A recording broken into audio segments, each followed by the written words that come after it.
সেদিন আমরা সবাই ঠিক করেছিলাম যে ফানুস ওড়াবো। আমি এই ব্যাপারটায় খুবই কাঁচা, যদিও বা অনেক বছর আমি বাজি ফাটাই না। আজ অনেক বছর পর এক ভাইয়ের বাড়িতে গেলাম আমরা সবাই বাজি ফাটাতে। আগে আমি আর এই ভাই দুজনেই একই পাড়ায় থাকতাম। এখন আমাদের নানান জীবনের সমস্যার কারণে আমরা আলাদা থাকি, কিন্তু তবু কোনো অনুষ্ঠান হলে আমরা তখন সবাই এক জায়গায় হই, বাজি ফাটাই, অনেক মজা করি, অনেক গল্প করি, অনেক আড্ডা করি। তাই এক ভাইকে বলে 9খানা ফানুস কেনা হলো। খুব স্ট্রাগল করা হচ্ছে একটা ফানুস ওড়ানোর জন্য। আমরা সবাই খুব স্ট্রাগল করে এই ফানুসগুলো ওড়ানোর চেষ্টা করলাম।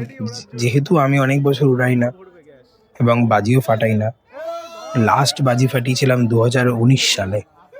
তারপর আবার এই 2025 সালে বাজি ফাটানোর জন্য জড়ো হয়েছি আমরা। তাই অনেক কষ্টে এই ফানুসগুলো আমরা উড়ালাম এবং খুব মজা করলাম। আশা করি পরের বছর আবার এরকম মজা করবো আমরা। এই যে বলেছিল উড়বে না, পড়ে যাচ্ছে দাঁড়া দেখাতে দে। ওই যে উঠছে ফানুসটা। ফানুসের মতন যেন আমাদের সবার জীবনের দুঃখ কষ্ট সব যেন দূরে চলে যায়।